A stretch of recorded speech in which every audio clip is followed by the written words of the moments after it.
बिस्मिल्लाहिर्रहमानिर्रहीम। अस्सलाम वालेकुम। सब देखने वालों को सबके लिए दुआ है, जहाँ रहें खुश रहें, आबाद रहें, हंसते और मुस्कुराते रहें। जी सी दुआ के साथ करते हैं अपने आज के व्लॉग का आगाज़। और अभी जी दोपहर का टाइम होने वाला है और आज मैं बना रही हूँ दोपहर के खाने में आलू वाले चावल। तो अभी मैं आलू प्याज यहाँ पे टमाटर मिर्ची वगैरह ले आई हूँ। आलू मैं काट रही हूँ। बच्चे माशाल्लाह से गए हुए हैं स्कूल और हुरैन फातिमा यहाँ पे माशाल्लाह से खड़ी हुई है। कुछ ही देर पहले सो के उठी है तो खेल रही है। अभी पूछ रही थी अपने बाबा जान से कि आपो आपो किधर है। पता तो है स्कूल गई है, लेकिन इसको ये हो रहा है कि टाइम होने वाला है उनके आने का, तो इसलिए माशाल्लाह से ना पूछ रही थी। तो अभी कह रही थी, मैंने कहा मैं क्या बना रही हूँ, क्या खाना है। कहती चावल। मैंने चावल खाने हैं हालांकि मैंने बताया ही नहीं है इसे कि मैं चावल बना रही हूँ, इसे पता चल गया है। हुरैन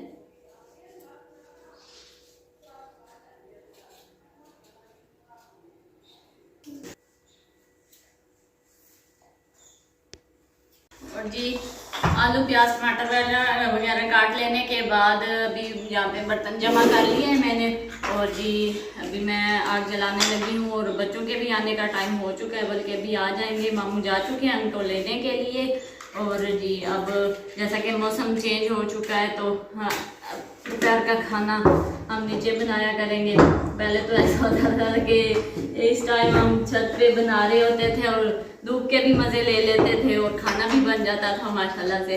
और माशाल्लाह से रमज़ान की बरकत से पूरा महीना रमज़ान का ठंडा मौसम रहा है। जैसे रमज़ान का महीना ख़त्म हुआ है, गर्मी तो आनी ही थी, तो अभी गर्मी होती है।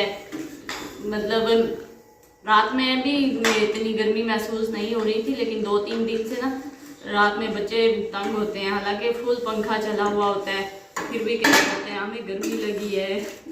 और कुछ दिनों तक तो फिर हमें छत पे सोना शुरू कर देंगे।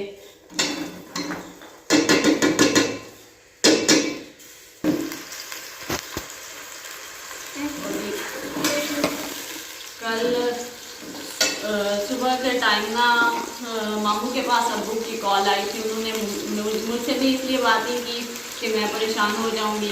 मामू को उन्होंने बताया कि जो दूध लेके आए थे हम घर से वो यूज़ ना करें, क्योंकि जब हम यहाँ पे पहुँच चुके थे घर पे, हमारे पीछे ना जो हमने वीडियो में भी आपको दिखाया था, अगर आपने देखी हो हमारी वीडियो, वहाँ पे जो हमने अब्बू के घर में बनाई थी, जो अब्बू की गाय थी वो अचानक से उसकी ना तबीयत ख़राब हो गई। हालांकि जब हम वहाँ पे थे अब्बू ने दूध निकाला उस टाइम बिल्कुल ठीक थी।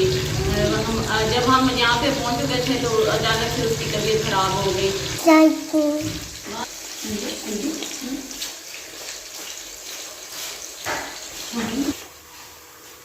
मैं बात कर रही थी गाय के बारे में, तो बच्चे आ गए माशाल्लाह से, इनको पानी वगैरह देने लग गए।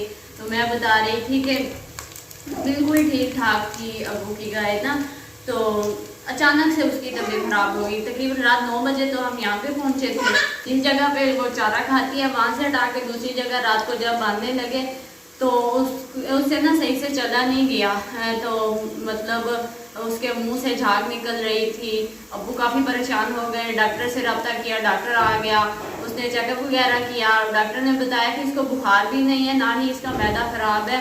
तो उसको भी समझ में नहीं आ रहा था कि इसको अचानक से क्या हो गया। उसने बाकी 3-4 डॉक्टर से रब्ता किया तो डॉक्टरों ने बताया कि जिस तरह इसकी हालत बताई जा रही है ऐसा लग रहा है कि इसको ना किसी कुत्ते ने काटा है। हालांकि हम अब्बू की जो गली है ना वो बिल्कुल तंग सी गली है, इतनी खुली गली भी नहीं है, वहाँ पे ज़्यादा घर भी नहीं है और वहाँ पे आवारा कुत्ते भी इतने ज़्यादा नहीं हैं।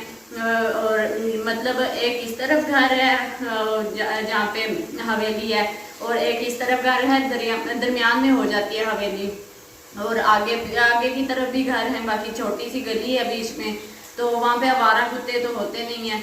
तो समझ में ही नहीं आ रहा था क्या हुआ है। इतनी परेशानी में अम्मी बता रही थी कि रात अब्बू जागते रहे हैं और सुबह तक बिल्कुल भी हालत नहीं संभली। मतलब वो उसने ना पता नहीं उसको जब तकलीफ हो, जैसे मुझे बताया गया तो मुझे यही समझ आया कि उसको जो तकलीफ थी ना उसकी वजह से वो तकलीफ आती थी। और डॉक्टर कहते थे कि इसको ना पागल कुत्ते ने काट दिए, ये इस वजह से ऐसा कर रही है। तो डॉक्टर ने कहा कि जिस तरह की हालत है ना तो ये ठीक शायद ना हो सके, तो इसलिए ना उन्होंने फिर ये किया कि कसाइयों को बुलवा के ना कसाइयों के हाथ भेज दिया। 4-5 लाख की जो गाय थी वो 30,000 रुपये में बेच दी। इतनी परेशानी हुई जब मुझे पता चला।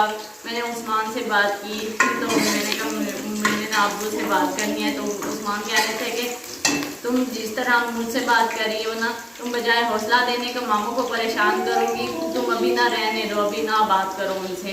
तो मतलब छोटी सी थी, जब अब्बू ने उसको पाला पोसा बड़ा किया। अब तो वो खुद कुछ दिन पहले उसने छोटी सी बच्ची दी थी जो कि हमने वीडियो में भी आपको दिखाई थी। इतना दुख हुआ।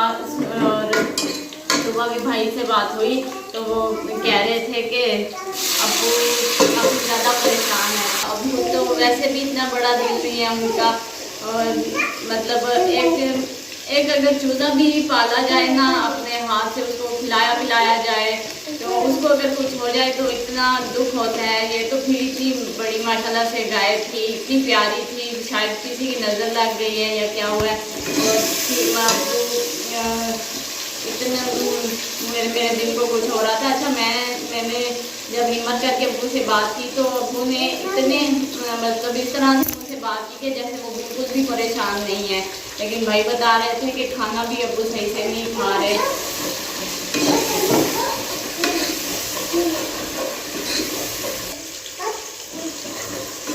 सब घर वाले काफ़ी परेशान थे। जाहिर है गरीब बंदों का तो यही आसरा होता है। बाकी भाई जो होते हैं वो बाहर काम में होते हैं। अब्बू और मेरे छोटे भाई घर पे थे और वो जानवर संभालते हैं। तो मतलब जब से उसने बच्ची दी है ना, तब से एक के बाद देख रहे ना व्यापारियों का आना जाना शुरू हो गया। अब्बू ने काफ़ी मना किया कि हमने नहीं बेचनी, तो शायद उनमें से किसी की नज़र लग गई हो या क्या हुआ है। और फिर परेशानी तो होती है, दुख भी है, लेकिन दिल को समझाया जाता है कि शायद अल्लाह को यही मंजूर था, ऐसा होना था।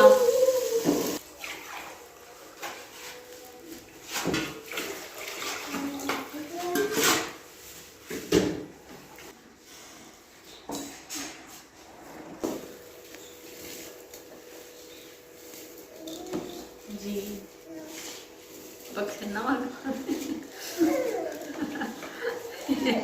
कच्चे चावल मार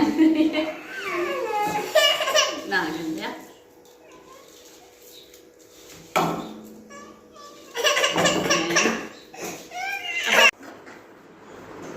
बिस्मिल्लाहिर्रहमानिर्रहीम। और जी चावल माशाल्लाह से हमारे तैयार हो चुके हैं।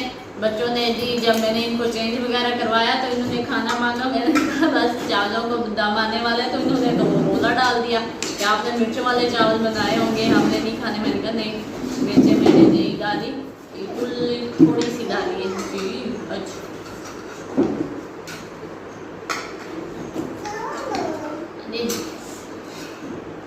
और नूर बस मेरी कुर्सी है।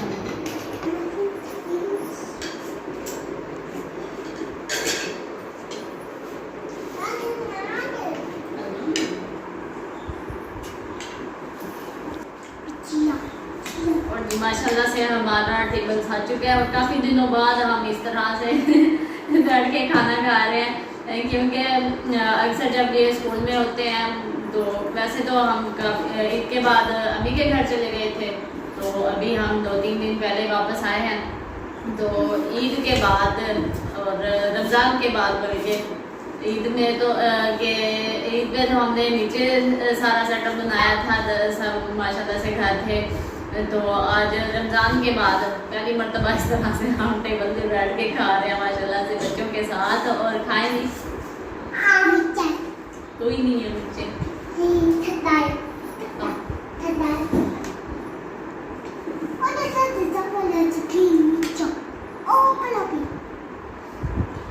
माशाल्लाह मज़ेदार है, नूर खाएं माशाल्लाह मज़ेदार है, बच्चे नहीं है नूर। ये अच्छा है इनका ये है कि अभी नूर ने खाना शुरू कर दिया ना तो फिर ईमान और अब्दुल्ला देखेंगे कि नूर खा रही है तो ये फिर खा लेंगे, क्योंकि नूर ज़्यादा मिर्चों से डरती है और ये इनको पता है ना ये मिर्चों वाली चीज़ बहुत कम खाती है, वो फिर भी कभी ना कभी खा जाते हैं। अभी ये चादों में ढूंढ रही है मिर्चें किधर है। Bye bye, I love you.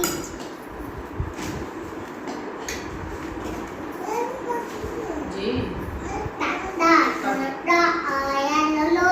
और जी हाँ, अपना खाना कंप्लीट करते हैं और अपने व्लॉग का भी इख्तिताम करते हैं। उम्मीद करते हैं कि हमारी वीडियो आपको पसंद आई होगी। तो ये वीडियो पसंद आने की सूरत में लाइक शेयर और चैनल को सब्सक्राइब कर दीजिएगा। मिलते हैं नेक्स्ट व्लॉग में, तब तक अल्लाह हाफिज़।